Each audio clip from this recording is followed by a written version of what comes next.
សាន់គ្រប់គ្នាយើងជាកូនពងងារព្រះម្ចាស់ទ្រង់តាំងឲ្យយើងមានឋានៈជាឋានសួគ៌សាំងដោយសារក្តីជំនឿ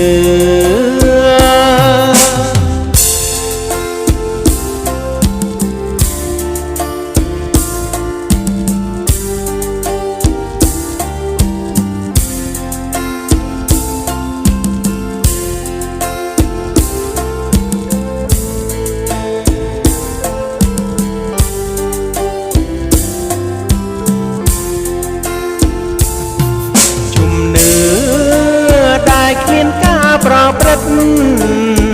ប្រៀបដូចជីវិតស្លាប់ទាំងមូលលោកអាប់រ៉ាហាំចោះចូល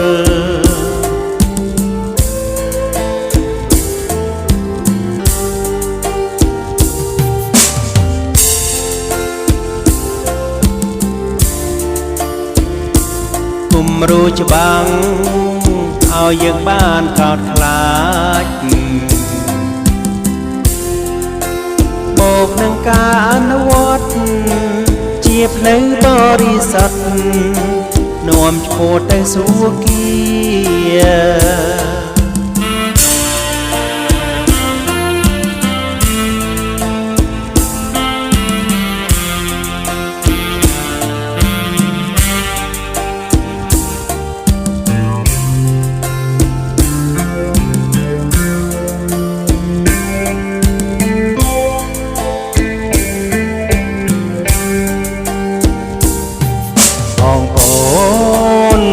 បរិស័ទគ្រប់គ្នា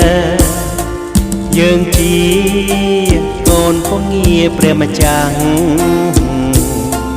ទ្រង់តាំងឲ្យយើងមានឋានៈជាឋានសួគ៌សាំងដោយសារក្តីជំនឿ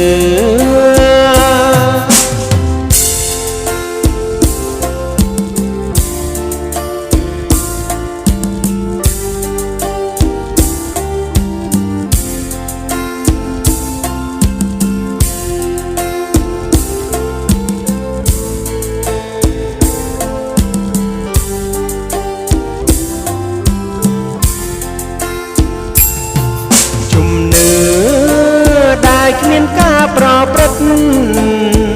ប្រៀបដូចជីវិតស្លាប់ទាំងមូលលោកអាប់រ៉ាហាំចោះចូល